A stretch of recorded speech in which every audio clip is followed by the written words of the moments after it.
And now, the best 60-ish seconds of your week. We're here at CPAC at the beautiful Gaylord Center at National Harbor, the largest gathering of conservatives in the world and the largest political gathering in the United States outside of the two major party political conventions. They only go once every 4 years. CPAC is an annual event, so it's a great thing to be a part of. And this week was, in many respects, the split screen week on television, where Wednesday afternoon, the American people and the world got an opportunity to see, on one side, Michael Cohen, the disgraced lawyer testifying before Congress, and on the other, President Trump meeting with the leader of North Korea.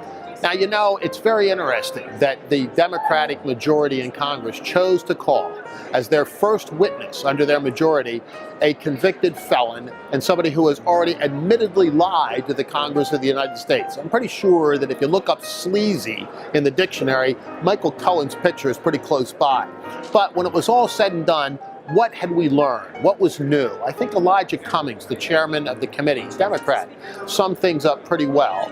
But in my mind, the question still remained, why on earth would Donald Trump ever have retained and maintained the employment of Attorney Cohen for a dozen years? And if the things that Michael Cohen said about Donald Trump were in any way, shape, manner, or form true, why did he stick with him? Those are pretty simple, fundamental questions, not going to the legality or lack thereof of anything that Cohen did or alleges that President Trump did.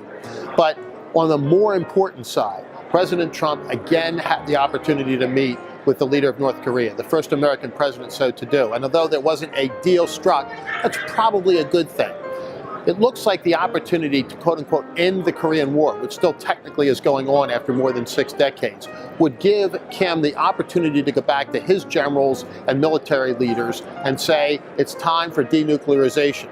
At the same time, I wonder whether President Trump's somewhat rosy view of Kim's yearning for economic development in his nation is accurate. I mean, this is one of the, if not the most repressive regime in the world. If you remember a couple of years ago, he didn't want his people to go to the Olympics for fear that they would see what the rest of the world did and how they lived, because he's concerned about his regime crumbling under the weight of people seeing what free men and women do and the lifestyle that they enjoy, as opposed to the tyranny under which his people live. There's a lot yet to come, but President Trump has taken some important steps.